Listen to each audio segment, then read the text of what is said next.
እንዴት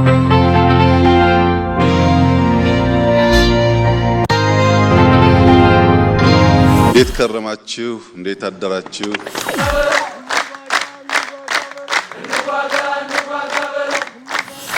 ስሜ ሙዶ አኮ ይባላል። አቋርጠን ስንጓዝ የከረመ የምክክር ኮሚሽኑ ምስጢርና ተጠሪነት ከትግራይ እስከ አማራና ኦሮሚያ የጦዘው ውጥረት። በዚህ ቪዲዮ የኢትዮጵያ ብሔራዊ ምክክር ኮሚሽን ተጠሪነቱ ለማን እንደሆነ፣ ባለፉት 4 ዓመታት ያመጣው ለውጥ መኖሩንና በቅርብ ያደረገውን ሰፊ ስብሰባ ከሀገሪቱ ወቅታዊ ተጨባጭ ሁኔታ ጋር በማነጻጸር እንፈትሻለን። በተጨማሪም የኮሚሽኑ አባላት ወደ ትግራይ ባደረጉት ጉዞ የገጠማቸውን እውነታ፣ የፋኖና የትግራይ ኃይሎች ቀጣይ ዝግጅት እንዲሁም በአርሲ የተሰጠውን አወዛጋቢ ሽልማት ተከትሎ የተነሳውን የህዝብ ቁጣ በዝርዝር እንመረምራለን። ሰብስክራይብ በማድረግ አብረን እንቆይ። ሰላም ጤና ይስጥልኝ። የተከበራችሁ የቻናላችን ቤተሰቦች፣ ኢትዮጵያ በአሁኑ ወቅት በታሪኳ አይታው የማታውቀውን እጅግ ውስብስብና ፈታኝ የፖለቲካ የጸጥታ ቀውስ ውስጥ ትገኛለች። በዚህ ሁሉ ማዕበል መካከል ደግሞ የሀገሪቱን ችግር እፈታለሁ፣ ሁሉንም ወደ ሰላም አመጣለሁ በሚል መፈክር የተቋቋመው ብሔራዊ ምክክር ኮሚሽን በተደጋጋሚ ስሙ ይነሳል። ለመሆኑ ይህ ኮሚሽን በትክክል ተጠሪነቱ ለማን ነው? በ4ቱ ዓመታት ጉዞ ምን ቀየረ? መሬት ላይ ያለውን የጦርነትና የለቅሶ እውነት በቪዲዮ ካሜራና በስብሰባ ሽልማት መሸፈን ይቻላልን? ዛሬ በሀገራችን መነጋገሪያ የሆኑ አበይት ጉዳዮችን ወደ እናንተ ይዘን ቀርበናል። እስከ መጨረሻው አብራችሁን ቆዩ። የምክክር ኮሚሽኑ ተጠሪነት እና የመንግስት ተልዕኮ ጥያቄ። ብዙዎች የሚጠይቁት ትልቅ ጥያቄ አለ። ይህ የምክክር ኮሚሽን የሚባለው ማህበር ተጠሪነቱ ለማን ነው? በህግ ደረጃ ኮሚሽኑ ነፃና ገለልተኛ ተቋም ሆኖ እንዲሰራ የተቋቋመ ሲሆን ተጠሪነቱ ለህዝብ ተወካዮች ምክር ቤት ለፓርላማው እንደሆነ ይነገራል። ነገር ግን መሬት ላይ ያለው የህዝብ ትዝብትና የፖለቲካ ተንታኞች እይታ ሌላ ነው። የ4 ዓመታት ጉዞና ውጤቱ።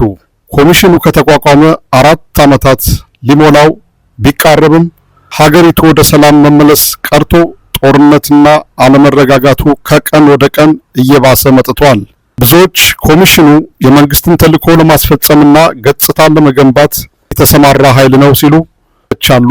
ኢትዮጵያ በምን አይነት ከባድ ችግር ውስጥ እንዳለችና የችግሩ ዋነኛ መሪ ተዋናይ የብልጽግና መንግስት መሆኑ ይታወቃል። ኮሚሽኑ ዋናውን ችግር ወደ ጎን በመተው የስሙላ ስብሰባዎች ጊዜ እያጠፋ እንደሆነ ይነገራል። የ4000 ሰዎች ስብስብ ማሳያ። በቅርቡ ከውጭ ሀገር ጭምር ሰዎችን በመጋበዝ ወደ 4000 የሚጠጉ ተሳታፊዎችን ስቦ በሚዲያ በሰፊው የተላለፈው ትዕይንት መሬት ላይ ያለውን እውነት ሊቀይረው አይችልም።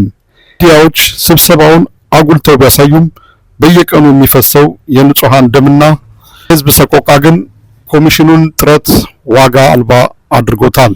ኮሚሽኑ በትግራይ ተቀባይነት ማጣትና የኃይሎቹ ዝግጅት፣ የአርሲው አወዛጋቢ ሽልማትና የህዝብ ቁጣ።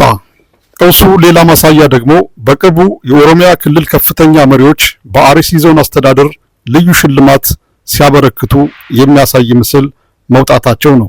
ሽልማት በማህበራዊ ሚዲያና በህዝብ ዘንድ ከፍተኛ ቁጣን ቀስቅሷል። የህዝብ ቁጣ ምክንያት ምንድን ነው? በአርሲ አካባቢ በተደጋጋሚ ጊዜያት በኦርቶዶክስ እምነት ተከታዮችና ዜጎች ላይ ዘግናኝ ጭፍጨፋዎች መፈጸማቸው ይታወሳል። ይህንን ሽልማት ሲመለከት ይህ ሽልማት የተበረከተው ሃይማኖትና ኦርቶዶክሳውያንን ጭፍጨፍ በረታቻ እንዲሆን ነው በማለት ከፍተኛ ሀዘን ቁጣቸውን እየገለጹ ነው። መንግስት ባለስልጣናት የህዝብን ስቃይ ችላ በማለት እንዲህ አይነት ድርጊት መፈጸማቸው ላይ ያለውን ቅሬታ ይበልጥ ያግሎታል።